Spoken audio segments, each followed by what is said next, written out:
warahmatullahi wabarakatuh. Waalaikumsalam. Alhamdulillahirabbil alamin.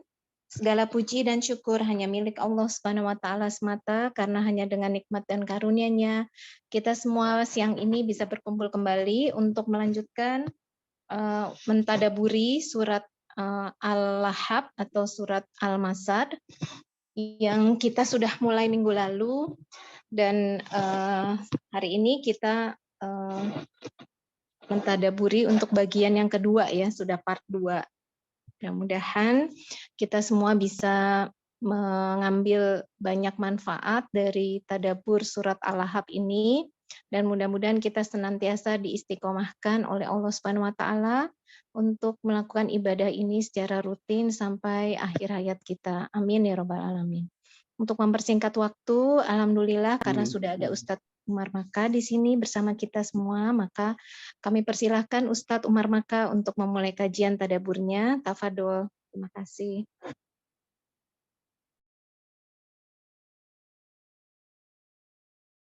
Ya, barakallahu fiik buat Mbak Ari dan seluruh pengurus Majelis Ta'lim Rabbani yang semoga senantiasa diistiqomahkan Allah, dan seluruh jamaah yang telah bergabung. Mudah-mudahan Allah senantiasa merahmati kita dengan rahmat Al-Quran. Allahumma rzuqna tilawatal Quran ana al-laili wa atrafan nahar. Mudah-mudahan kita termasuk orang-orang yang senantiasa Allah sabarkan, Allah istiqomahkan bersama Al-Quran. Dan semoga Quran yang senantiasa kita baca, Quran yang senantiasa kita kaji, Quran yang senantiasa kita tadabburi, Quran yang senantiasa kita dakwahkan, dan Quran yang senantiasa kita amalkan, kelak menjadi pemberi syafaat bagi setiap di antara kita. Allahumma amin. Allahumma amin ya rabbal alamin. Mari luruskan niat dan kita mulai insyaallah tadabbur part 2 atau sesi kedua dari surah Al-Lahab atau surah Al-Masad. Dan insyaallah mudah-mudahan hari ini kita bisa selesai dari surah Al-Lahab, surah ke-6 dalam urutan turun kepada baginda Rasul sallallahu alaihi wasallam. 5 surah sudah selesai kita tadabburi: Al-Alaq, Al-Muddathir, Al-Muzammil, Al-Qalam, dan yang kelima adalah surah Al-Fatihah. Surah ke-6 adalah surah Al-Masad, dan ini adalah pertemuan kedua, sesi kedua, dan semoga menjadi pertemuan terakhir dari surah ke-6 ini sesuai dengan urutan turun. Walau secara urutan mushaf, surah Al-Lahab ini di antara surah-surah penutup di dalam Quran. Surah ke-111, 111 dalam urutan mushaf. Akan tetapi urutan turunnya ternyata sebagaimana yang dijelaskan oleh ulama-ulama kita, surah Al-Lahab atau Al-Masad ini adalah surah ke-6. Mari luruskan niat dan insya Allah kita mulai tadabbur Quran kita. Semoga Allah turunkan taufik, pertolongannya, kemudahan bagi kita untuk mentadabburi surah ini, memetik ibrah, terus pelajaran, hidayah, petunjuk yang semoga Allah mampukan kita mengamalkannya dalam kehidupan kita sehari-hari. A'udzu billahi minasyaitonir rajim. Bismillahirrahmanirrahim. Assalamualaikum warahmatullahi wabarakatuh. Alhamdulillah. Alhamdulillahilladzi bi'izzatihi wa jalalihi tatimmus salihat. Alhamdulillah alladzi la ilaha illa huwal ahadus samad. Lam yalid wa lam yulad wa lam yakul lahu kufuwan ahad. Asyhadu an la ilaha illallah wahdahu la syarika lah wa asyhadu anna Muhammadan abduhu wa rasuluhul mab'uts rahmatan lil alamin. Allahumma salli wa sallim ala Muhammad wa ala alihi at-tahirin wa sahabatihi wa man tabi'ahum bi ihsanin ila yaumiddin. Amma ba'd. Jamaah rahmat Allah, ibu-ibu majelis taklim Rabbani dimanapun berada. Alhamdulillah wa masya Allah la quwwata illa billah. Puji syukur hanya milik Allah atas karunia nikmat. Kita kembali dipertemukan Allah di majelis tadabbur Quran kita ini. Yang mudah-mudahan insyaallah afala yatadabbarun al-Quran. Tidakkah mereka mentadabburi Al-Quran? Walau kana min 'indi ghairillah, seandainya Quran itu datang dari selain Allah, lawajadu fihi ikhtilafan katsira, mereka akan menemukan kesalahan, perselisihan di dalam Quran. Tadabbur menjadikan orang-orang yang mentadabburi, merenungi Al-Quran merasakan kedahsyatan, keajaiban, mukjizat dari Quran ini.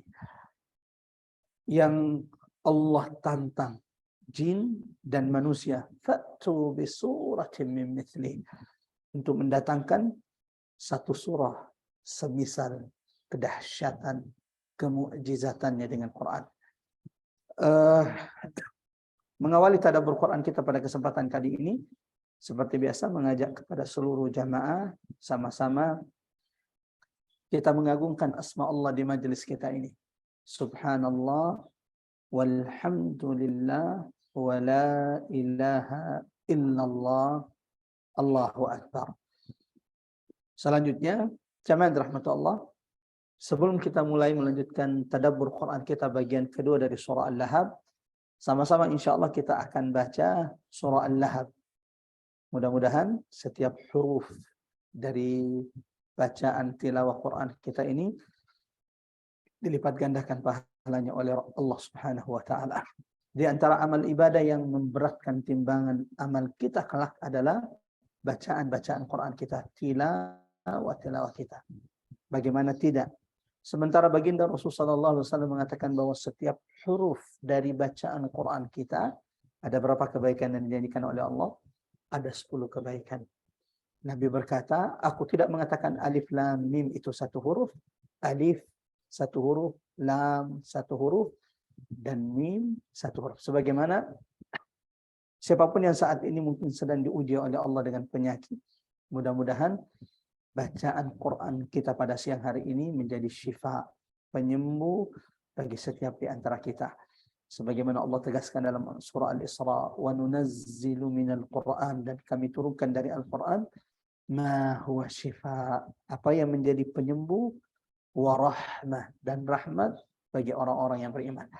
Kita mulai, sama-sama kita baca surah Al-Lahab, dan kita akan dengarkan insyaallah terjemahan dari surah Al-Lahab.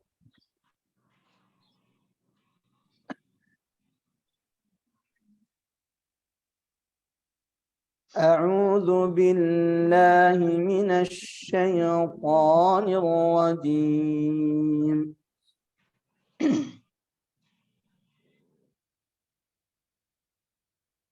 أعوذ بالله من الشيطان الرجيم. Ya, kita lanjut. Bismillahirrahmanirrahim. Bismillahirrahmanirrahim. Tabbat yada abi lahabin wa tab. Tabbat yada abi lahabin wa tab.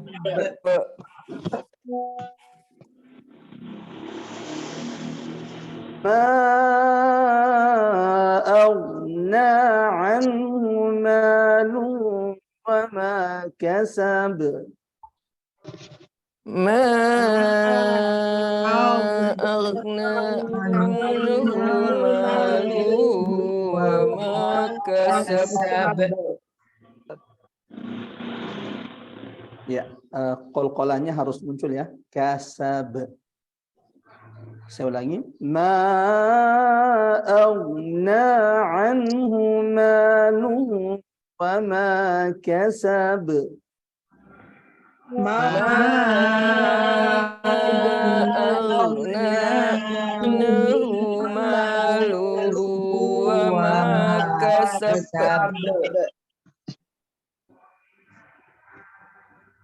سيصلى نارا ذات لهب سيصلى نارا ذات لهب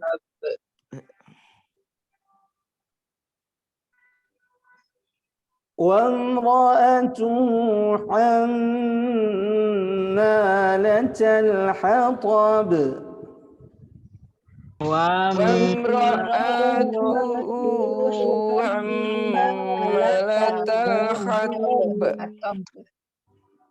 في جيدها حبل من مسد في جيدها حبل من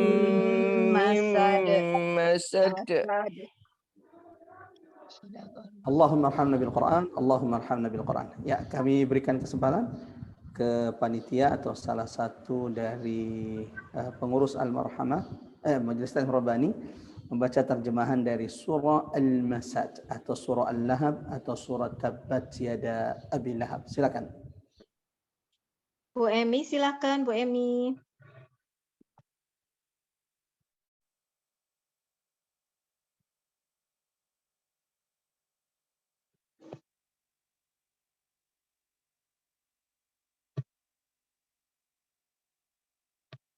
Bu Emi nggak siap kali, Ari.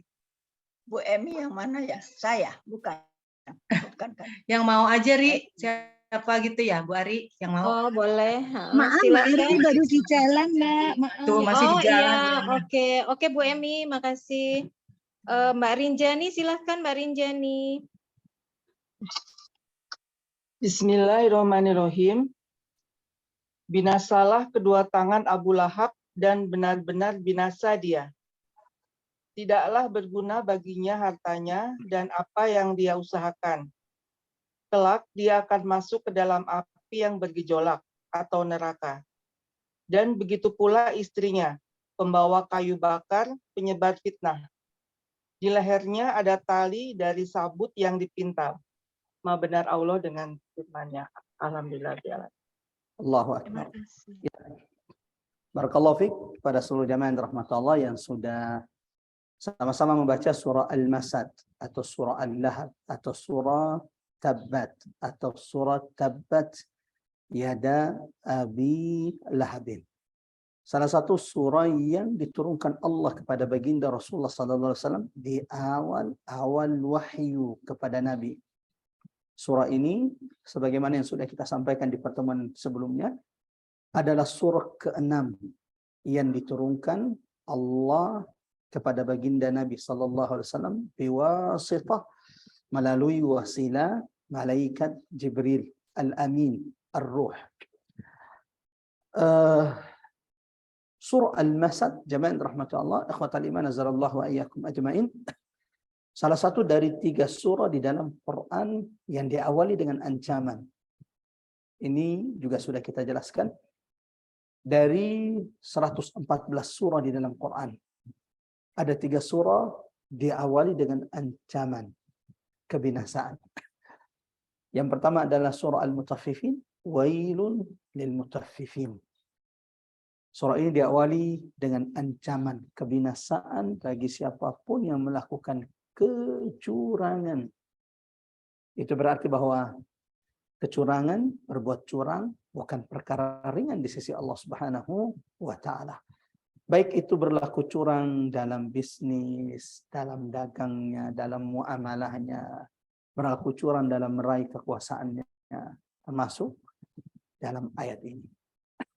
Yang kedua adalah surah Al-Humazah. Wailun likulli humazatil lumazah. Celaka, binasa mereka para pengumpat dan pencela. Ini juga mengajarkan kepada kita memberikan hidayah petunjuk bahwa mencela, membuli, menghina ini juga bukan perkara ringan yang terkadang di kita ini malah dijadikan sebagai candaan, dijadikan bahan materi stand up, padahal ini hal yang ternyata dibenci oleh Allah. Yang ketiga, surah Al-Lahab. Tabbat yada abi lahab wa tab. Celaka, binasa, merugi kedua tangan Abu Lahab, dan celaka seluruh apapun, binasa segala sesuatu yang berkaitan dengan Abu Lahab.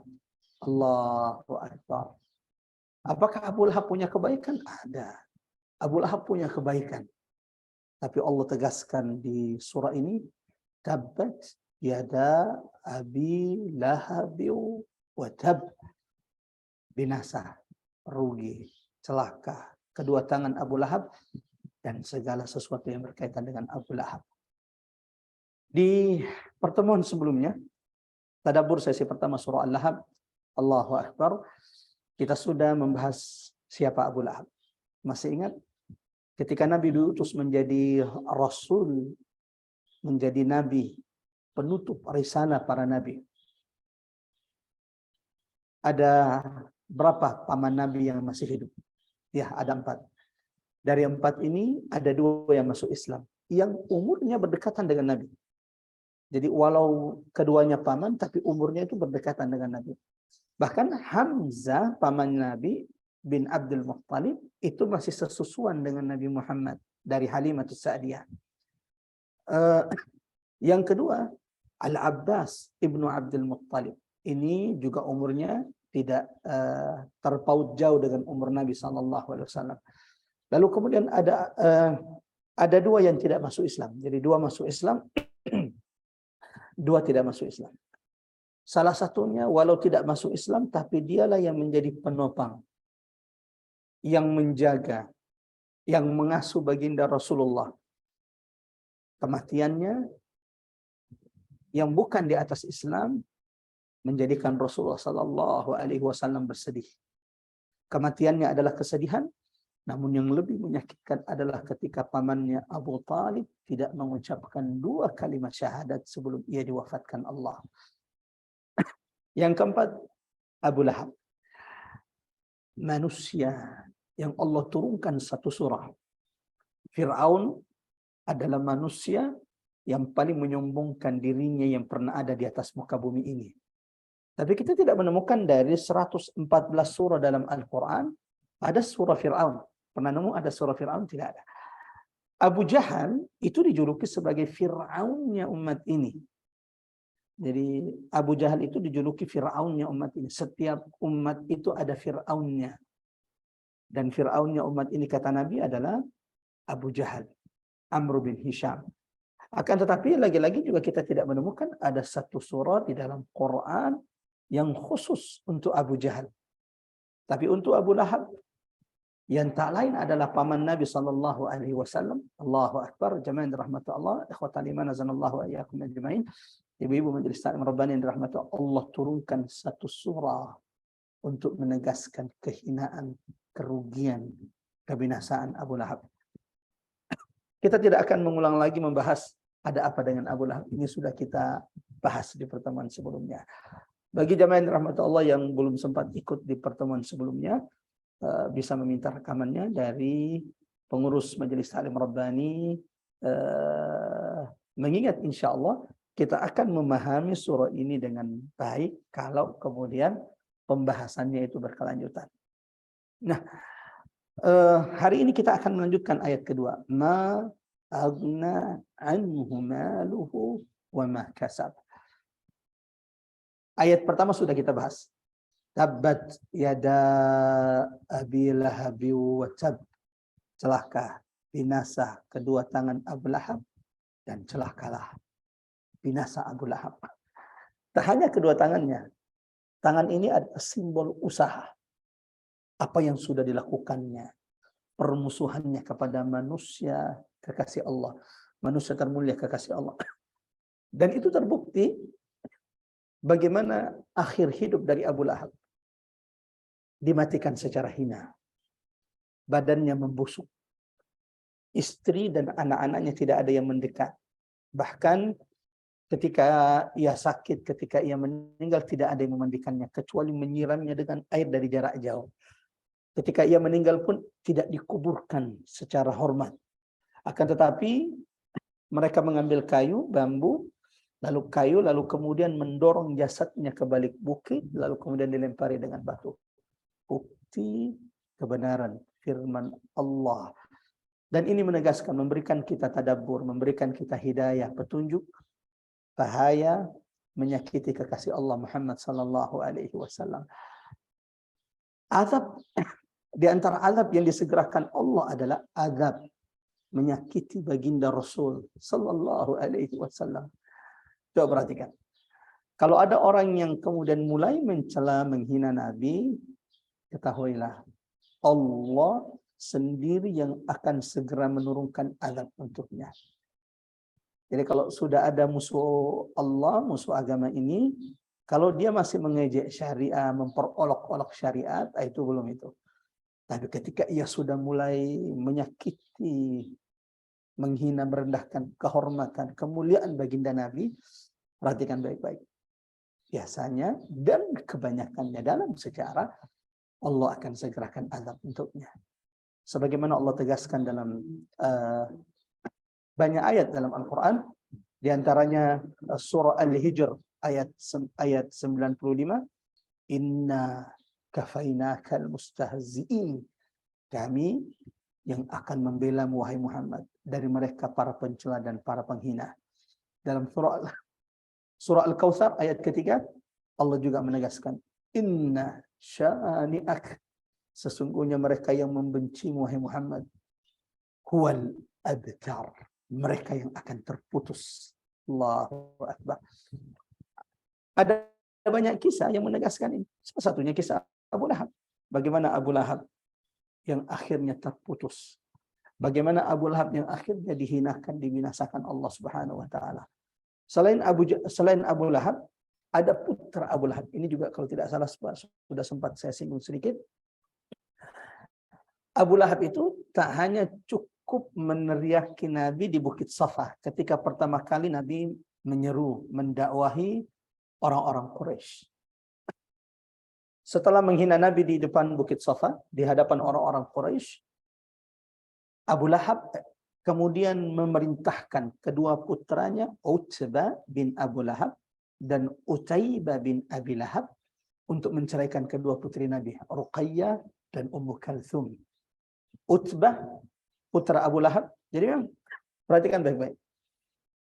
Selain Nabi ini punya kedekatan, selain bahwa Abu Lahab ini paman Nabi, jadi dia adalah paman Nabi, Abu Lahab juga besannya Nabi. Dua putra Abu Lahab itu menikahi dua putri Nabi. Utbah, putra Abu Lahab, menikah dengan Ruqayyah.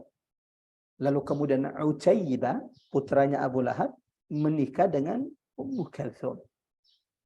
Ketika Nabi mulai menyeru orang-orang Quraisy untuk beriman kepada Allah, untuk mengucapkan kalimat La ilaha illallah, Abu Lahab memerintahkan kedua putranya Utbah dan Utaibah menceraikan kedua putri Nabi. Utbah kemudian menceraikan Ruqayyah bintu Muhammad yang nantinya akan dinikahi oleh Utsman ibn Affan. Lalu kemudian Utaibah menceraikan Ummu Kalthum yang juga nanti setelah meninggalnya kakaknya Ruqayyah, ia juga dinikahi oleh sahabat Nabi Utsman ibn Affan radhiyallahu an, Dzul Nurain, pemilik dua cahaya, karena menikahi dua putri Nabi. Dan dalam sejarah manusia, dari zaman Nabi Adam sampai hari kiamat, tidak ada manusia yang Allah karuniakan, Allah anugerahkan menikahi dua putri Nabi kecuali Utsman. Maka julukan Utsman itu Dzun Nurain, pemilik dua cahaya. Karena satu-satunya manusia dalam sejarah umat manusia, Allah rezekikan, Allah karuniakan menikahi dua putri Nabi, hanya sahabat Utsman ibn Affan radhiyallahu anhu. Kembali kepada salah satu putra Abu Lahab. Bukti tidak ada orang yang menyakiti Nabi kecuali Allah yang akan segera menghukum, menghinakan siapapun yang menyakiti kekasihnya Muhammad sallallahu alaihi wasallam. Ucaibah mendatangi Nabi Muhammad sesaat sebelum ia melakukan perjalanan ke Syam, dari kota Makkah ke Syam. Ia mendatangi Nabi Muhammad, lalu ia menceraikan putri Nabi. Tapi tidak seperti kakaknya yang hanya sekedar menceraikan. Ucaibah tak cukup menceraikan putri Nabi. Ia juga kemudian berkata kepada berkata kepada Nabi sallallahu alaihi wasallam, "Inni kafartu bima unzila ilaik." Aku sungguh telah kafir terhadap apa yang diturunkan kepada Muhammad. Lalu ia meludah di hadapan Nabi. Lalu ia meninggalkan Nabi dengan penuh kesombongan. Saat itulah Nabi berdoa, "Ya Allah, kirimkan kepadanya tentaramu dari serigala yang akan membinasakannya." Dan akhirnya itu terwujud, itu terjadi. Nah, ada banyak hidayah yang sudah kita jelaskan di pertemuan sebelumnya terkait ayat pertama. Bahaya memusuhi Nabi, bahaya menyakiti baginda Rasul, kekasih Allah. Pelajaran kedua, hidayah itu hanya milik Allah. Abu Lahab paman Nabi, tapi tidak mendapatkan hidayah. Itu menunjukkan, dan ini memberikan kita pelajaran penting, agar senantiasa mensyukuri nikmat iman, nikmat hidayah yang Allah karuniakan. Jangankan kerabat, kita tidak sesuku dengan Nabi. Kita tidak sekabila dengan Nabi, tapi Allah memilih kita untuk di antara menjadi mereka, memilih kita di antara mereka yang Allah berikan hidayah atas kehendak Allah dengan hidayah iman, Islam, dan hidayah Quran ini. Di antara pelajaran penting di pertemuan sebelumnya, ini sebelum kita masuk ke ayat kedua, hati-hati dengan ucapan. Satu kalimat bisa membuatmu dimasukkan Allah ke dalam surga. Sebagaimana satu kalimat bisa mencelakakanmu di hadapan Allah. Contoh Abu Lahab. Apa yang membuat Abu Lahab celaka? Ketika dia berdiri lalu mengucapkan kalimat tabban lak, celaka engkau hai Muhammad. Maka kemudian gara-gara satu kalimat atau kalimat yang diutarakannya kepada Nabi, tabban lak, turunlah surah Al-Lahab yang menegaskan kehinaan dari Abu Lahab. Ma aghna anhu maluhu wa ma kasab. Tidak akan berguna baginya. Bagi siapa? Abu Lahab. Maluhu, semua hartanya. Abu Lahab ini, jemaah rahmatullah, adalah paman Nabi yang paling kaya. Ada berapa tadi paman Nabi yang hidup ketika Nabi diutus menjadi Nabi? Ada 4. Dari keempat paman Nabi yang masih hidup ketika Nabi diutus menjadi Nabi, Abu Talib, Abu Lahab, Hamzah ibnu Abdul Muttalib, Al-Abbas ibnu Abdul Muttalib. Dari keempat pamannya ini, yang paling kaya itu adalah Abu Lahab. Yang paling kaya adalah Abu Lahab. Dan yang paling miskin itu adalah Abu Talib. Allahu Akbar. Allah takdirkan Nabi sepeninggal kakeknya Abdul Muttalib diasuh oleh siapa? Apakah diasuh oleh pamannya yang paling kaya atau diasuh oleh pamannya yang paling miskin? Ya, diasuh oleh pamannya yang paling miskin, Abu Talib. Itu kenapa setelah Nabi menikah dengan Ibunda Khadijah yang Allah sebutkan dalam surah Ad-Duha, wa wajadaka 'ailan fa'aghna. Allahu Akbar. Muhammad, wa wajadaka 'ailan. Bukankah dulu engkau adalah orang yang miskin? Wajadaka 'ailan, bukan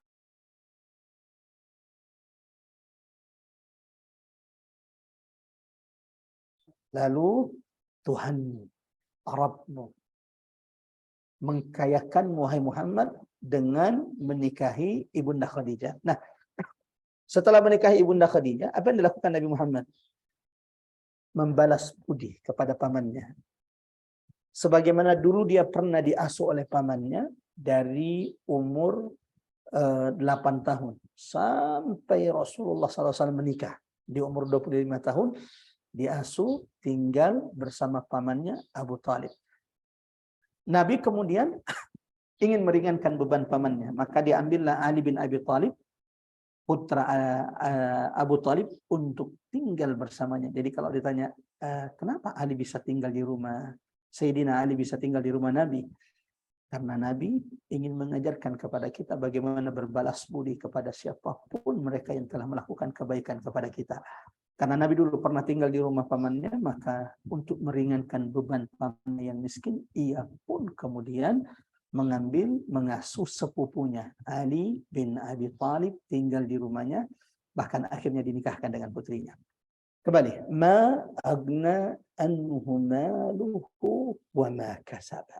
Tidak akan berguna baginya, yaitu bagi Abi Lahab, maluhu, seluruh hartanya.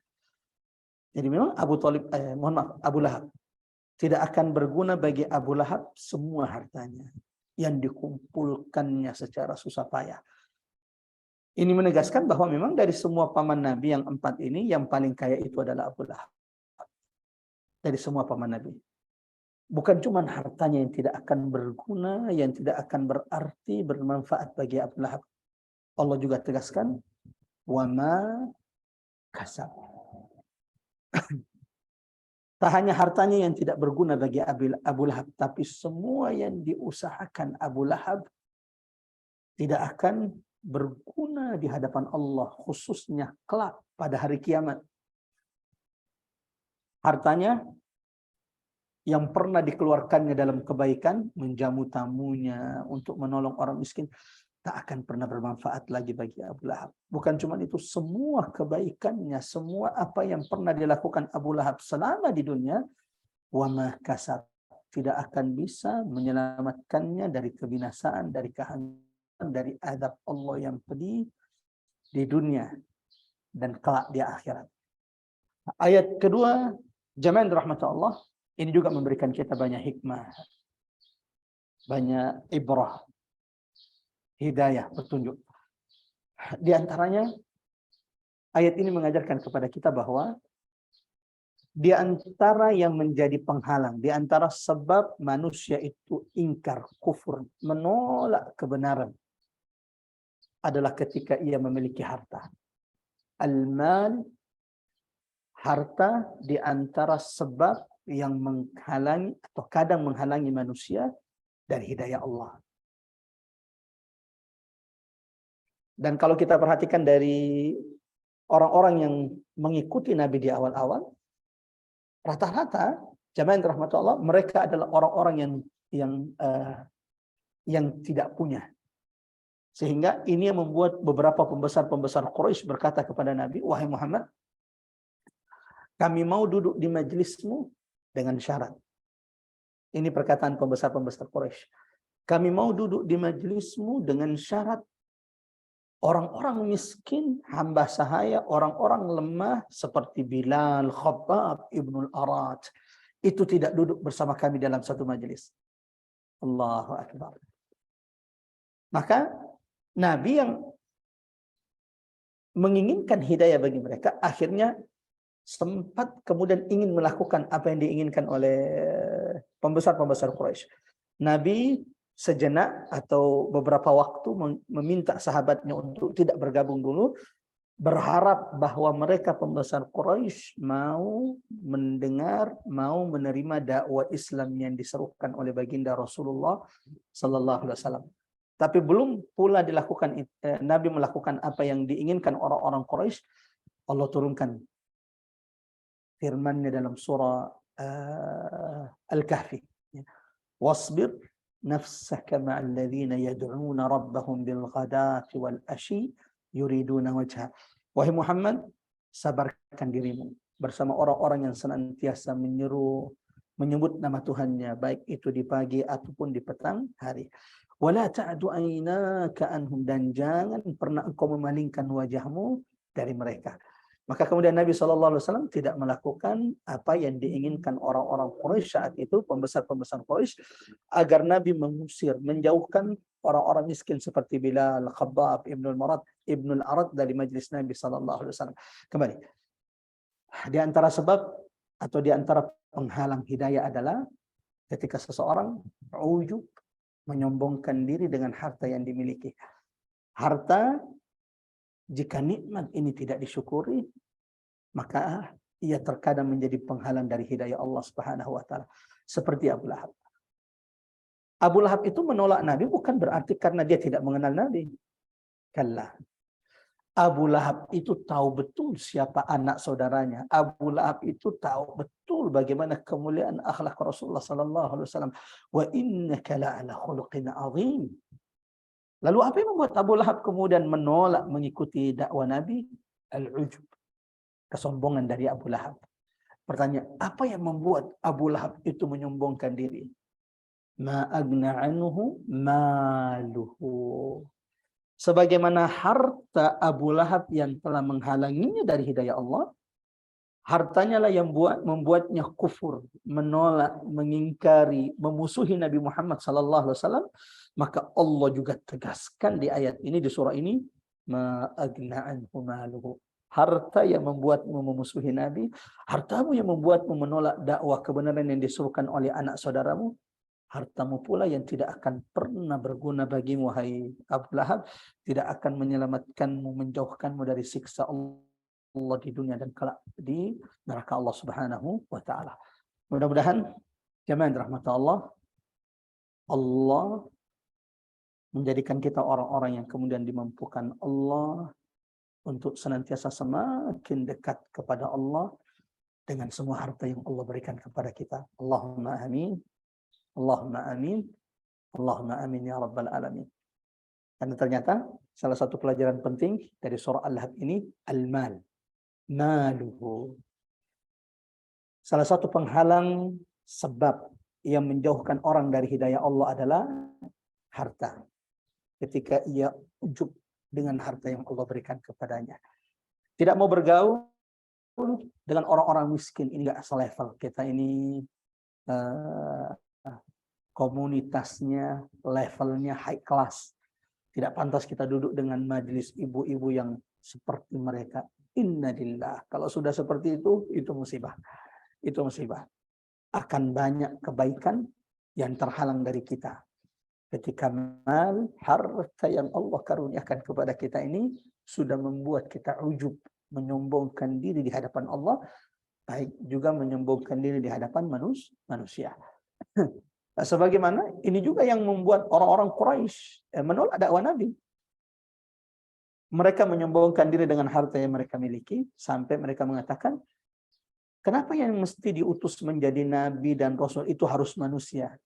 Seandainya yang diutus menjadi nabi itu adalah malaikat, bukan dari kalangan manusia. Wal'iyadu billah. Nabi mengingatkan kita semua jemaah rahmat Allah, tidaklah di dalam hati kita, qalb kita semua ada sebesar zarrah dari kesombongan, kecuali neraka yang akan menjadi tempat kembalinya. Allahu Akbar. Allahu Akbar. Semoga Allah lindungi, Allah jaga kita dari segala bentuk sifat ujub, menyombongkan diri di hadapan Allah, menyombongkan diri di hadapan manusia. Ini yang pertama, bahwa salah satu penghalang hidayah apa? Al-mal. Apalagi yang menjadi penghalang hidayah? Selain harta yang menjadi penghalang hidayah, jemaah rahmatullah Allah, al-jah, kedudukan, posisi. Dan ini juga dimiliki Abu Lahab. Harta, salah satu penghalang, maluhu. Maka Allah tegaskan juga di sini bahwa hartanya juga yang tidak akan bermanfaat bagi Abu Lahab. Kedudukan, posisi, di antara hal sebab orang itu juga kemudian menyombongkan dirinya di hadapan manusia. Allah tegaskan dalam surah Al-Alaq ayat 6 sampai ayat 8. Kalla innal insana layatgha. Perhatikan baik-baik. Sekali-kali sesungguhnya manusia itu benar-benar melampaui batas. Kalla innal insana layatgha. Apa yang membuat manusia itu melampaui batas sehingga mereka kemudian menolak kebenaran yang diturunkan oleh Allah, menolak Nabi, padahal mereka tahu kebaikan, akhlak mulia dari Nabi Muhammad sallallahu alaihi wasallam. Allah lanjutkan, ar-ra'ahu istaghna. Ya Allah, manusia itu ternyata akan melampaui batas kalau dia sudah merasa cukup, tidak butuh pertolongan. Ar-ra'ahu istaghna, merasa cukup dengan harta yang Allah karuniakan kepada mereka. Ar-ra'ahu istaghna, merasa cukup, tidak butuh bantuan sesama manusia, bahkan merasa tidak butuh mengikuti petunjuk Allah karena sudah tidak butuh dengan Tuhan. Hartanya sudah membuatnya ujub, merasa cukup dengan karunia yang Allah berikan. Bahkan di antara mereka, yahsabu anna malahu akhlada, sebagaimana Allah tegaskan di surah Al-Humazah, di antara mereka setelah menyombongkan diri dengan harta yang mereka miliki, ujub dengan apa yang Allah karuniakan kepada mereka, merasa cukup dengan karunia Allah, tidak lagi butuh pertolongan Allah, tidak butuh rahmat Allah. Ar-ra'ahu istaghna. Bahkan di antara mereka, yahsabu anna malahu akhlada, merasa tidak butuh pertolongan Allah, merasa tidak butuh rahmat kasih sayang Allah. Kenapa? Harta yang berkecukupan yang dimilikinya, mereka rasa dengan harta tersebut, yahsabu anna malahu akhlada, akan membuat mereka kekal, akan membuat mereka tidak akan pernah merasa butuh bantuan orang lain. Yahsabu anna malahu akhlada, mereka mengira bahwa mereka akan kekal dengan harta yang banyak di sisi mereka. Lupa kalau Allah Maha Kuasa merebut, mengambil, menghilangkan harta yang mereka miliki hanya dalam waktu yang sekejap. Pelajaran kedua, jamaah rahmat Allah, ikhwatal iman azanallahu wa iyyakum ajma'in. Setelah kita tegaskan atau sebutkan bahwa di antara pelajaran ayat kedua, salah satu penghalang hidayah, salah satu yang membuat kita melampaui batas adalah ar-ra'ahu istaghna. Kalau kita merasa cukup dengan harta yang Allah berikan kepada kita, seperti Abu Lahab. Jangan terlalu, jangan sampai di antara kita ada yang mengira bahwa surah ini hanya berlaku bagi Abu Lahab. Sekali-kali tidak. Surah ini tidak berlaku hanya bagi Abu Lahab. Abu Lahab hanya simbol. Siapapun yang mengikuti perilaku, perbuatan, pekerjaan Abu Lahab, ia akan mendapatkan kehinaan yang Allah sebutkan di surah ini. Ma agna anhu maluhu wa ma kasab. Abu Lahab tak hanya kaya raya. Abu Lahab itu punya pengaruh di tengah Quraisy. Makanya ini sangat menyakitkan bagi Nabi SAW. Karena setiap Nabi datang ke satu tempat, ia akan diikuti oleh pamannya sendiri Abu Lahab. Setelah Nabi menyuruh mereka kepada Islam, dan Nabi kemudian berlalu, datang Abu Lahab lalu mengatakan, jangan percaya. Dia anak saudara saya tahu siapa dia. Dia hanyalah pendusta. Abu Lahab selain punya harta yang banyak, pengaruh, punya paras. Wajah yang tampan. Yang semua karunia ini, harta yang banyak, kedudukan, posisi di tengah masyarakat, paras wibawa, paras yang tampan, yang semestinya ia syukuri dan semakin mendekatkannya kepada Allah, sebaliknya tidak berlaku bagi Abu Lahab. Yang kedua, jamaah rahmat Allah, hidayah, tadabbur kedua dari ayat kedua, ma agna anhu maluhu wa ma kasab. Jangan seperti Abu Lahab. Menggunakan karunia yang Allah berikan kepadanya, menggunakan hartanya yasuddu an sabilillah, untuk menghalangi manusia dari jalan Allah. Oh, ini lebih parah. Ini levelnya lebih tinggi. Kalau tadi kan hartanya hanya membuatnya sombong. Hartanya hanya membuat dia kemudian menolak kebenaran. Ada yang lebih parah dari itu, dari sikap Abu Lahab. Apa itu? Harta karunia al-mal. Harta yang dan karunia yang berkecukupan yang Allah berikan kepadanya tak hanya menjadi penghalang baginya untuk kemudian menerima kebenaran yang disampaikan oleh Nabi, ternyata Abu Lahab melakukan yang lebih. Hartanya, karunia yang Allah berikan kepada Abu Lahab digunakan untuk menghalangi manusia dari jalan Allah. Liyasuddu an sabilillah.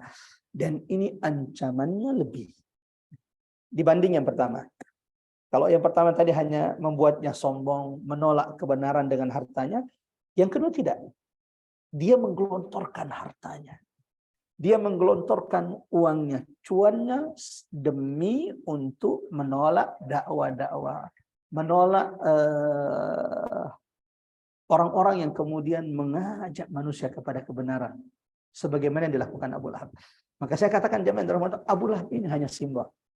Sebagaimana dulu ada orang yang bernama Abu Lahab yang menggunakan, menggelontorkan, mengeluarkan hartanya untuk menghalangi dakwah para nabi. Ketahuilah sampai hari kiamat akan ada orang seperti Abu Lahab. Mengeluarkan hartanya, menghabiskan hartanya, tidak hitung-hitungan dengan hartanya, demi menghalangi manusia dari jalan Allah. Demi menghalangi para ulama menyampaikan kebenaran-kebenaran di tengah masyarakat. Akan ada orang seperti Abu Lahab.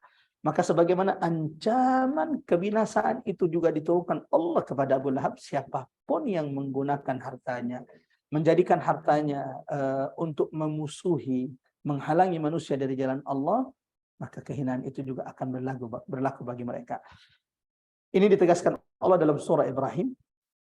Sebagaimana di surah Al-Lahab ini, di antara tadabbur hidayah yang bisa kita petik, ada orang menggunakan hartanya menghalangi manusia di jalan Allah. Dan ini Allah tegaskan di surah Ibrahim ayat 3, alladzina yastahibbuna al-hayata ad-dunya 'ala al-akhirah. Orang-orang yang mencintai dunia lebih dibanding kecintaan mereka terhadap akhirat. Wa yasudduna 'an sabilillah. Dan mereka menghalang-halangi manusia dari jalan Allah. Wa yabghunaha iwaja. Karena menginginkan manusia terus di atas kebengkokan mereka. Apa kata Allah? Ulaik. Mereka yang menggunakan hartanya menghalangi manusia dari jalan Allah. Ulaika fi dhalalim ba'id. Sesungguhnya mereka benar-benar dalam kesesatan yang nyata dan jauh di sisi Allah Subhanahu wa taala. Ini ngeri kalau mendengarkan bahasanya fi dhalalim di dalam kesesatan, ini sudah mengerikan. Tapi ini fi dhalalim ba'id. Orang kalau sudah menggunakan hartanya untuk menghalangi manusia dari jalan Allah, tak hanya tersesat, tapi Allah katakan fi dhalalim ba'id. Mereka dalam kesesatan yang nyata, kesesatan yang jauh. Hidayah akan berat kecuali Allah yang membukakan hati mereka untuk mendapatkan hidayah Allah Subhanahu wa taala. Kita lanjut ayat ketiga, jemaah rahmat Allah. Sayasla naran dzata lahab. Kalau Abu Lahab akan dimasukkan ke dalam api atau ke dalam neraka dzata lahab, yang bergejolak, yang menyala-nyala. Allahu Akbar. Ayat ini salah satu mukjizat di Al-Quran, semuanya mukjizat. Tetapi salah satu ayat yang terbukti mukjizatnya, beritanya, nubuatnya, di awal-awal wahyu itu diturunkan Allah kepada baginda Nabi SAW adalah surah Al-Lahab ini. Khususnya ayat ketiga ini. Ketika Allah berfirman, menegaskan di surah Al-Lahab, sayasla naran dzata lahab. Kalau ayat kedua kan cuma menegaskan bahwa tidak akan bermanfaat harta dan semua yang diusahakannya. Di ayat ketiga ini Allah menegaskan sayasla naran dzata lahab. Abu Lahab akan mati dalam keadaan kafir. Allahu Akbar. Masih ingat ketika di bagian pertama surah Al-Lahab ini kita sudah jelaskan bahwa surah ini turun ketika Abu Lahab masih sehat bugar. Surah ini turun jauh sebelum Abu Lahab itu wafat. Surah ini turun, Abu Lahab itu masih segar. Surah ini turun sebelum, karena kan jamaah yang dirahmati Allah, terbunuhnya Abu Lahab itu kan setelah perang, meninggalnya Abu Lahab dengan penyakitnya, dengan penyakit kulit yang membusuk badannya itu setelah kekalahan kaum musyrikin di perang Badar tahun kedua Hijriah. Surah ini jamaah yang dirahmati Allah, khususnya ayat ketiga, salah satu mukjizat yang terbukti saat itu. Bagaimana tidak? Ayat ketiga Allah tegaskan sayasla naran dzata lahab. Abu Lahab pasti mati dalam kekafiran. Gak mungkin dapat hidayah. Allahu Akbar. Seburuk-buruk manusia adalah mereka yang dikunci pintu hidayah baginya. Umar bin Khattab tidak ada yang meragukan permusuhannya sebelum Islam. Sampai disebutkan ada dua orang yang paling besar permusuhannya sebelum Islam. Sampai-sampai Nabi itu berdoa, Allahumma ya Allah, wahai Tuhanku, wahai Rabbku, kuatkan Islam ini dengan salah satu dari dua Umar. Ada dua orang yang paling keras permusuhannya sebelum Islam. Yang satu adalah Abu Jahal. Yang kedua Umar ibn Khattab. Abu Jahal itu namanya Amru bin Hisham. Yang kedua Umar ibn Khattab.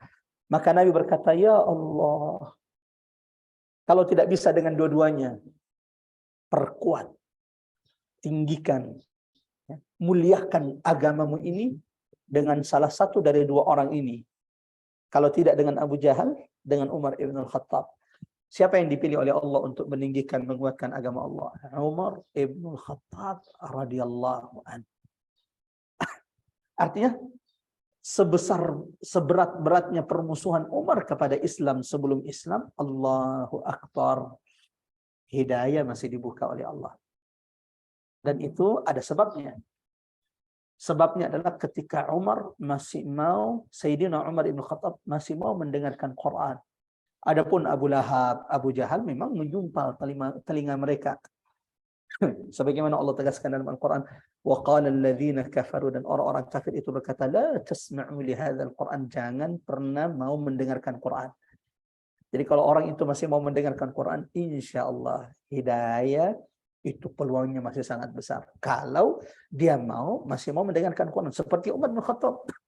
Karena dia masih mau mendengarkan Quran, saat itulah Allah lapangkan dadanya untuk Islam. Terkhusus ketika Sayyidina Umar mendengarkan surah Thaha, surah ke-20. Ma anzalna 'alaikal Qur'ana litashqa illa tadhkiratan liman yakhsha. Berbeda dengan Abu Lahab. Dari awal Allah sudah mengumumkan. Dari awal Allah sudah menegaskan. Dari awal Allah sudah menurunkan mukjizat. Dari awal Allah sudah beritakan di tengah-tengah kaum Quraisy, bahkan ke seluruh alam, baik itu alam manusia, alam jin. Allah sudah umumkan, Allah sudah tegaskan, sayasla naran dzata lahab. Abu Lahab tidak akan pernah masuk Islam. Ya Allah, gimana celakanya itu kalau ada orang, Allah sudah tegaskan tidak mungkin dia dibukakan pintu hidayah. Salah satunya Abu Lahab. Dengan turunnya surah ini. Sayasla naran dzata lahab. Abu Lahab tidak akan pernah mendapatkan hidayah. Sayasla naran dzata lahab. Abu Lahab tidak akan pernah dibukakan hatinya oleh Allah untuk Islam. Tidak seperti Umar yang akhirnya ketika mendengarkan surah Taha, ma anzalna 'alaikal Qur'ana litashqa. Allahu Akbar. Hati Umar yang batu tiba-tiba meleleh mendengarkan keagungan firman Allah, dan akhirnya ia datang menemui Nabi mengucapkan 2 kalimat syahadat, asyhadu an la ilaha illallah wa asyhadu anna Muhammadar Rasul. Sementara Abu Lahab, sayasla naran zata lahab. Allah sudah tegaskan, ia tidak akan pernah masuk Islam, ia tidak akan pernah mendapatkan hidayah. Allah tidak akan pernah membiarkannya masuk ke dalam agama Allah yang mulia ini. Gimana tuh jadi Abu Lahab? Maka ada riwayat mengatakan setelah turunnya surah ini, Abu Lahab itu sudah tidak pernah tenang. Dan betul, Masya Allah. Bagaimana Abu Lahab meninggal? Apakah dia masuk Islam? Tidak pernah masuk Islam. Dan ini bukti mukjizat Quran. Karena Abu Lahab sampai dia mati, bahkan untuk sekedar pura-pura masuk Islam, itu tidak bisa dilakukan oleh Abu Lahab. Saya ulangi. Jadi ketika Allah sudah tegaskan, dan ini mukjizat surah Al-Lahab, Abu Lahab tidak akan pernah masuk Islam, sampai kapanpun Allah tidak akan pernah memberikan ia hidayah, sampai kapanpun Abu Lahab akan mati di atas kekufuran, ia akan mati kafir, dan kelak akan dimasukkan pada hari kiamat ke dalam neraka yang menyala-nyala. Abu Lahab sampai pura-pura masuk Islam tidak bisa dilakukan oleh Abu Lahab. Apa jadinya jamaah rahmatullah seandainya, ini seandainya kita boleh berandai-andai. Kalau Abu Lahab itu cerdas ya. Abu Lahab itu pura-pura masuk Islam. Seandainya Abu Lahab itu pura-pura masuk Islam, berhasil dia membuat kita ragu dengan Quran. Karena ketika Abu Lahab seandainya sampai kepada kita riwayat bahwa ternyata menjelang meninggal Abu Lahab itu masuk Islam, tobat. Ia kemudian menyesali perbuatannya dan akhirnya masuk Islam. Gimana kita memahami ayat ini? Saya selanaran dzata lahab. Ini menunjukkan mukjizat surah Al-Lahab, bahwa apa yang diberitakan Allah itu yang terjadi. Abu Lahab sampai mati tidak dibukakan pintu hidayah. Abu Lahab sampai mati tidak masuk Islam. Abu Lahab sampai mati di atas kekufuran, mati kafir. Dan jamaah rahmat Allah, bahkan sekedar untuk pura-pura masuk Islam tidak bisa dilakukan oleh Abu Lahab. Allahu Akbar. Dan ini seburuk-buruk manusia. Ketika manusia tersebut sudah dikunci mati, sudah diumumkan bahwa ia tidak akan pernah mendapatkan hidayah. Khatamallahu ala qulubihim. Allah sudah mengunci mati hati mereka. Wa ala sam'ihim. Dan pada pendengaran mereka. Wa ala absarihim. Dan pada pandangan penglihatan mereka ada penghalang. Ghishawah. Walahum adzabun azim. Dan ini juga yang Allah tegaskan dalam Quran surah Az-Zumar ayat 19. Quran surah Az-Zumar ayat 19. Afaman haqqa alaihi kalimatul azab. Apakah kamu hendak merubah nasib orang-orang yang telah pasti ketentuan azab atas mereka? Jadi ada orang-orang memang Allah sudah tentukan mereka pasti diazab. Afaman haqqa alaihi kalimatul azab. Apakah orang-orang yang telah pasti ketentuan azab atas mereka? Salah satunya adalah Abu Lahab. Bahkan Ibnu Abbas radhiyallahu anhu mengatakan ayat ini Quran surah ke-39 Az-Zumar ayat 19 itu turun untuk Abu Lahab. Jadi ayat ini turun untuk Abu Lahab. Quran surah ke-39 Az-Zumar ayat 19. Afaman haqqa alaihi kalimatul azab. Apakah orang-orang yang telah pasti ketentuan azab bagi mereka? Jadi azab itu sudah dipastikan bagi mereka. Seperti Abu Lahab. Sayasla naran dzata lahab. Ia pasti mati dalam keadaan kafir. Ia tidak akan pernah bisa masuk Islam. Bahkan sekedar pura-pura tidak akan pernah bisa dilakukan. Dan nanti pada hari kiamat ia akan dimasukkan ke dalam api neraka yang menyala-nyala. Afa anta tunqidhu man finnar? Apakah kamu akan menyelamatkan orang yang berada dalam api neraka? Artinya, apakah kau ingin menyelamatkan Muhammad, orang yang Allah sudah pastikan azab bagi mereka atas perilaku perbuatan mereka di dunia. Mudah-mudahan jamaah rahmat Allah, Allah senantiasa membimbing kita dengan Quran sehingga kita dijauhkan dari perilaku Abu Lahab yang dicela oleh Allah di dalam surah Al-Lahab ini. Terakhir jamaah rahmat Allah, ayat keempat dan ayat kelima. Wa imra'atuhu hammalatal hatab. Dan istrinya siapa nih? Istrinya Abu Jahal, yang bernama Ummu Jamil. Ummu, ibu, Jamil, indah, cantik. Karena memang Ummu Jamil ini salah satu wanita Quraisy yang terkenal dengan kecantikannya. Nanti sedikit kita akan bahas siapa wanita ini.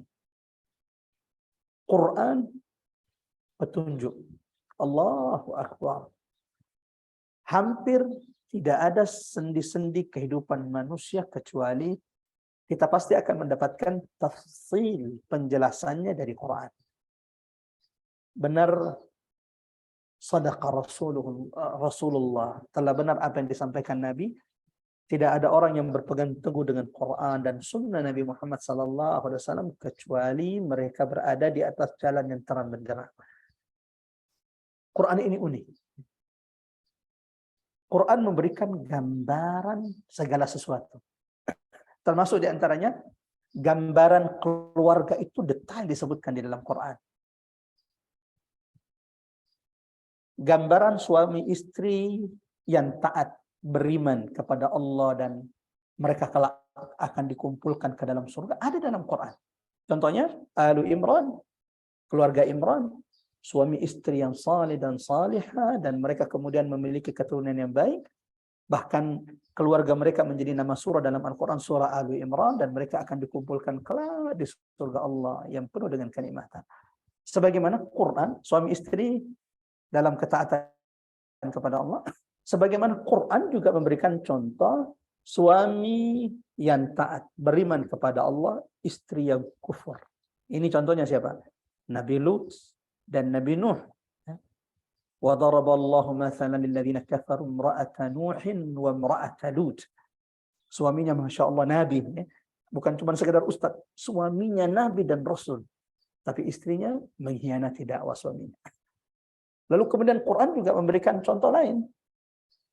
Istri ahli surga, istri ahli ibadah, taat kepada Allah, namun suaminya yang kufur, menentang kepada Allah. Siapa? Fir'aun. Suami penentang, namun istrinya salah satu wanita terbaik penghuni surga dari 4 wanita pemimpin penghuni surga. Asia bintu Muzahim. Dan gambar terburuk adalah Abu Lahab. Kalau tadi kan sama-sama masuk surga, pasangan sama-sama masuk surga. Yang kedua, salah satu pasangannya tidak masuk surga. Suaminya masuk surga, istrinya masuk neraka. Yang ketiga, istrinya masuk surga, suaminya masuk neraka. Yang keempat, gambaran terburuk, yaitu Abu Lahab. Suaminya dipastikan mati kafir, dipastikan akan disiksa di neraka, istrinya juga sama.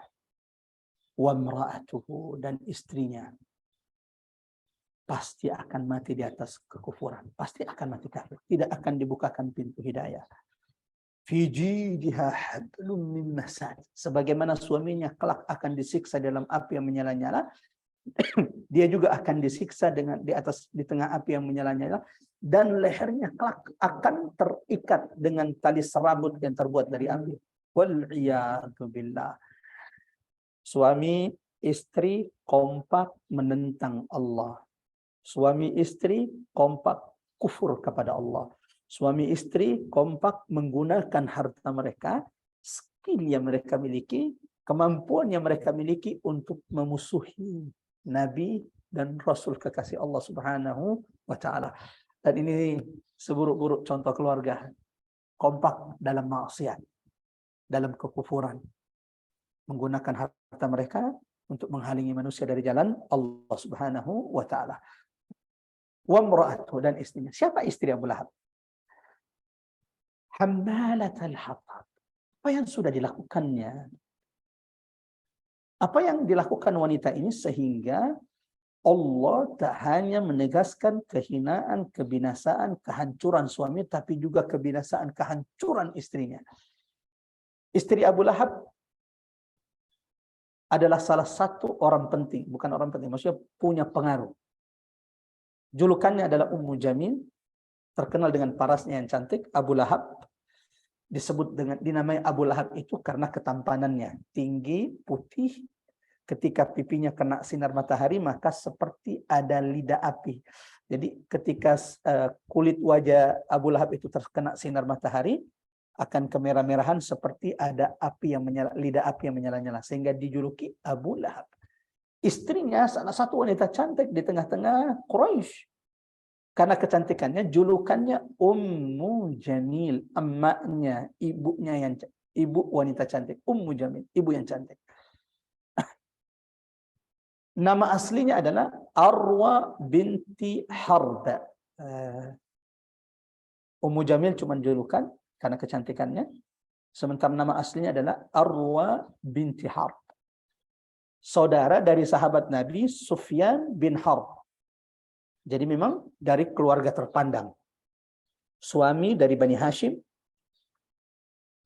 Abu Lahab itu kan merasa iri. Kenapa bukan dia yang dipilih menjadi Sayyid, pemimpin dari Bani Hashim? Kenapa anak saudaranya? Kenapa keponakannya?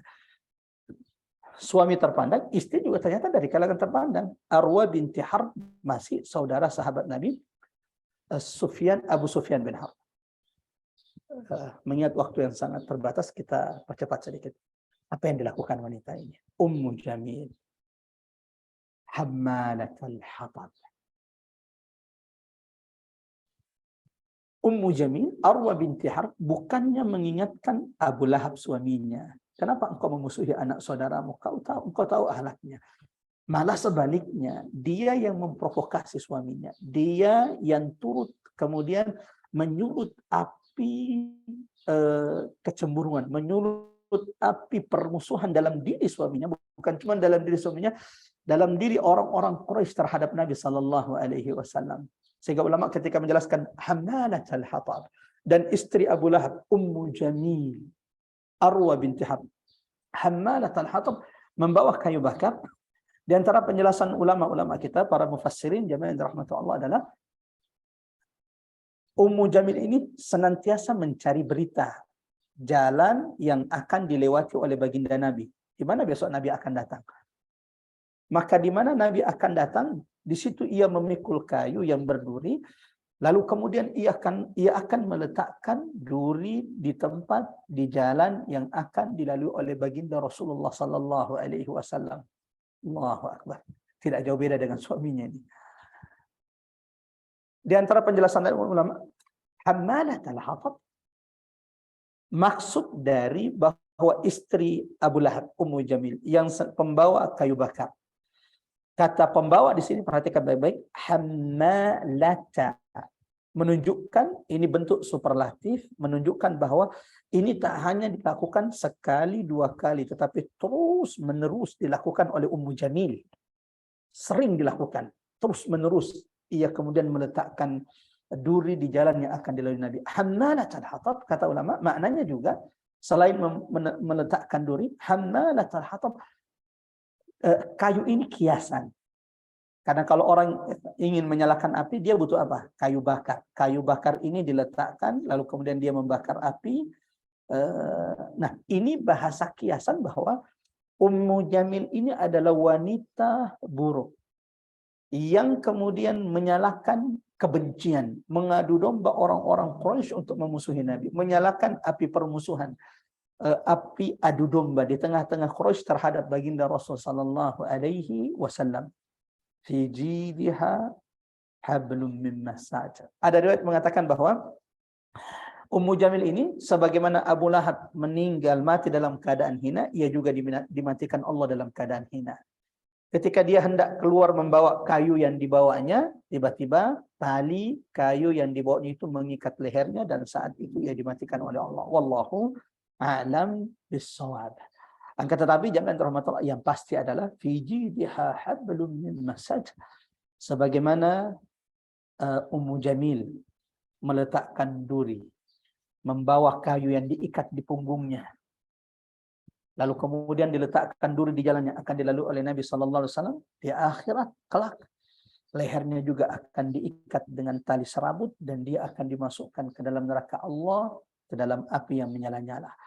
Ikhwatal iman, ibu-ibu Majelis Taklim Rabbani dimanapun berada, ada satu kisah yang diriwayatkan oleh sahabat Nabi Asma binti Abi Bakar terkait Ummu Jamil ini. Sebelum kita menutup dengan pelajaran penting dari ayat 4 dan 5. Kata Asma binti Abi Bakar, setelah turunnya surah Al-Lahab ini, surah Al-Masad. Jadi ketika surah ini turun kepada Nabi, tabbat yada abi lahabin wa tab ma aghna anhu maluhu wa ma kasab, sampai di ayat terakhir fi jidha hablum min masad. Lalu mulailah kemudian orang-orang Arab ini atau orang-orang di Quraisy menyebarkan berita ini bahwa telah turun surah kepada Nabi, kepada Muhammad, yang di dalam syair ini atau di dalam ayat yang diturunkan kepada Muhammad ini menjelaskan kebinasaan Abu Lahab dan istrinya. Sampailah di telinga Ummu Jamil tentang berita ini bahwa ada ayat, ada surah yang turun menegaskan kehancuran, kebinasaan mereka. Ummu Jamil ketika sampai di telinganya, dan bagaimana dia tidak marah, orang-orang Quraisy secara cepat kemudian beredar di tengah-tengah mereka informasi ini. Informasi tentang surah Al-Lahab ini dengan cepat beredar di tengah Quraisy. Lalu kemudian sampai berita ini kepada Ummu Jamil, maka ia segera mengambil batu besar bersama beberapa orang al-Qawjunya mencari Nabi Muhammad SAW, ingin mencelakakan Nabi Muhammad SAW. Ketika dia mencari Nabi di sisi Ka'bah, atau ketika dia mencari Nabi, dan saat itu Nabi SAW sedang duduk bersama Abu Bakar As-Siddiq dan beberapa sahabatnya. Dari jauh Abu Bakar As-Siddiq sudah melihat Ummu Jamil yang datang dengan wajah penuh kebencian, kemarahan, membawa batu besar. Lalu kemudian sahabat Abu Bakar berkata kepada Nabi, "Ya Rasulullah, ini Ummu Jamil." Dan Abu Bakar tahu ini setelah turun surah Al-Masad, ini pasti ada kaitannya nih. Ketika dia mencari Nabi pasti ada kaitannya dengan surah Al-Lahab, dengan turunnya surah Al-Masad, tabbat yada abi lahab wa tabba ma aghna anhu maluhu. Maka Abu Bakar kemudian berkata, "Ya Rasulullah," segera bersembunyi. "Ya Rasulullah, ini Ummu Jamil. Aku takut kalau dia kemudian mencelakakanmu."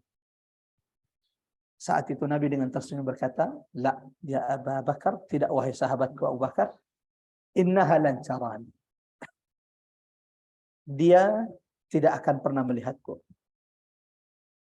Lalu kemudian Nabi membaca satu ayat dalam surah Al-Isra. Quran surah Al-Isra, surah 17 ayat 45. A'udzu billahi minasyaitonir rajim. Jadi ketika Ummu Jamil itu mendekat, dan saat itu dia belum melihat kalau ada Nabi di situ, saat itu Nabi membaca satu ayat ini. Quran surah 17, Al-Isra ayat 45. A'udzu billahi minasyaitonir rajim. Wa idza qara'tal Qur'an.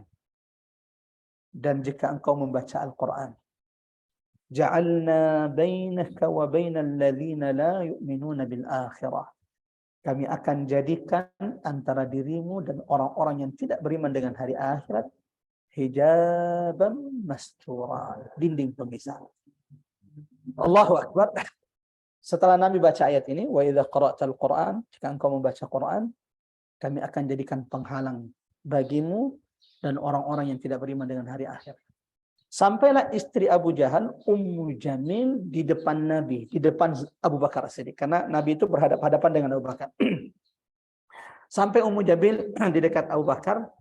Allahu Akbar. La quwwata illa billah.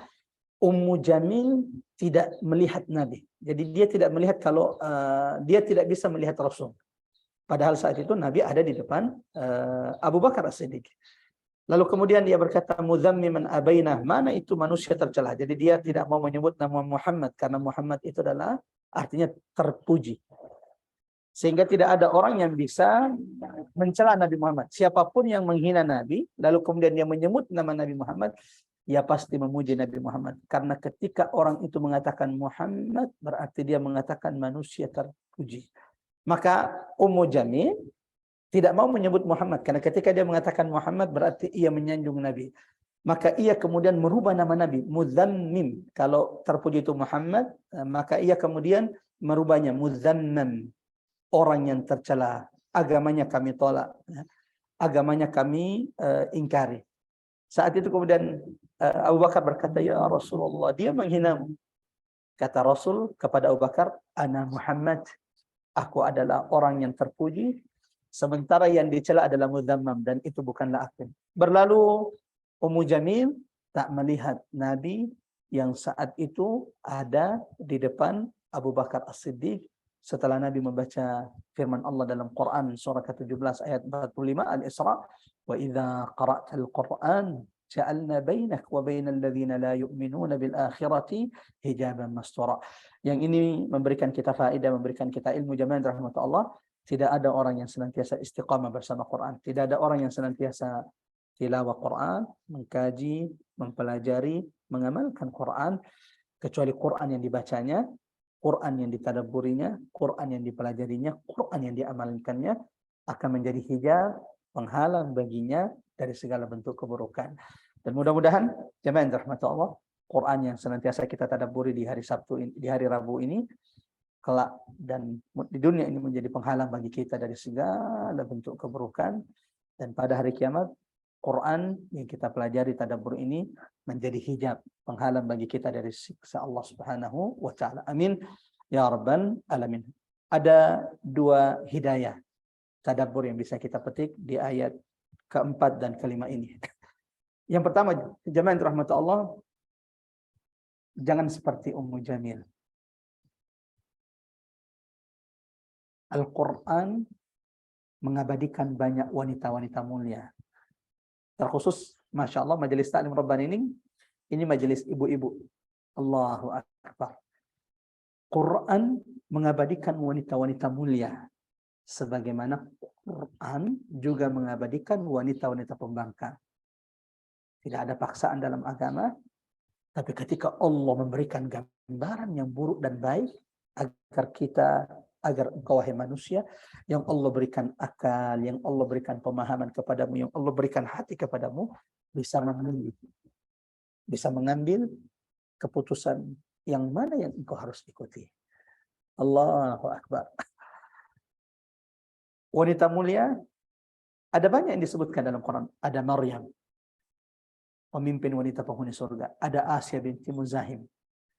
Dan uniknya Masya Allah, tidak ada wanita mulia yang diabadikan di dalam Quran kecuali mereka yang menghabiskan umurnya, menghabiskan waktunya, menghabiskan tenaga, pikiran, harta yang mereka miliki untuk mendakwahkan agama Allah. Ini pelajaran penting bagi siapapun di antara kita.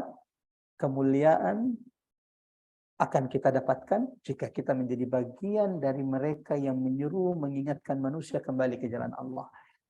Seperti apa yang dilakukan oleh teman-teman panitia Majelis Ta'lim Rabbani, dan mudah-mudahan yang menjadi jamaah di sini, di luar majelis ini, setiap di antara kita juga punya majelis di mana kita menjadi pengurusnya, agar waktu, umur, tenaga, harta yang Allah berikan kepada kita, di antaranya yang kita gunakan di jalan Allah, mendakwahkan, menyeru manusia ke jalan Allah Subhanahu wa taala agar kita mendapatkan kemuliaan. Sebagaimana ada wanita-wanita pembangkang yang disebutkan, diabadikan di Quran. Seperti siapa? Ummu Jamil. Menggunakan hartanya, tenaganya, pengaruhnya, kecantikannya untuk membuat fitnah di tengah manusia. Untuk menentang, menjauhkan manusia dari jalan Allah Subhanahu wa taala. Semoga orang-orang berakal di antara kita sudah tahu siapa yang harus diikuti. Pelajaran kedua, jemaah yang dirahmati Allah, dunia ini hanya sekedar perhiasan. Ad-dunya mata'. Wa khairu mata'id dunya, dan sebaik-baik perhiasan dunia apa? Melebihi emas, permata. Apa sebaik-baik perhiasan dunia? Kata Nabi SAW, ad-dunya mata, dunia dengan semua kenikmatannya hanya kesenangan, perhiasan. Wa khairu mata'iha, dan sebaik-baik perhiasan dan kenikmatan dunia apa? Al-mar'atu salihah, istri yang salihah. Sebaliknya, seburuk-buruk perhiasan adalah istri yang jauh dari hidayah Allah. Dan saya berdoa kepada Allah mudah-mudahan setiap jamaah yang dirahmati Allah yang dikumpulkan Allah di majelis ini senantiasa dibimbing oleh Allah menjadi istri yang salihah, yang terbaik di mata Allah Subhanahu wa taala. Pelajaran terakhir, jamaah yang dirahmati Allah, ikhwatal iman azanallahu wa iyyakum ajmain. Jangan seperti Ummu Jamil, Quran memberikan kita ada banyak gambaran Quran baik yang mulia atau kemudian yang membangkang. Yang kedua, sebaik-baik perhiasan adalah istri salihah, dan seburuk-buruk perhiasan adalah istri yang membangkang, yang tidak saleh di hadapan Allah Subhanahu wa taala. Yang ketiga, jamaah yang dirahmati Allah, pelajaran yang bisa kita petik di dua ayat terakhir ini, ayat keempat dan kelima yang berbicara tentang istri Abu Jahal, yaitu Ummu Jamil. Seperti apa yang kau lakukan di dunia, itu yang engkau akan dapatkan balasannya di akhirat. Ummu Jamil yang mengadu domba, meletakkan duri di jalan yang dilalui Nabi, mengikatnya di lehernya, lalu kemudian mendatangi tempat-tempat yang akan didatangi oleh Nabi, lalu kemudian diletakkan duri-duri tersebut di jalan yang akan dilalui oleh baginda Rasulullah SAW, maka balasannya di akhirat sesuai dengan amalnya. Allah katakan fi jidiha hablum min masad. Di akhirat Ummu Jamil akan mendapatkan balasan setimpal. Dibakar di dalam api yang menyala-nyala dan lehernya akan diikat dengan tali serabut yang terbuat dari api. Wal iyadu billah.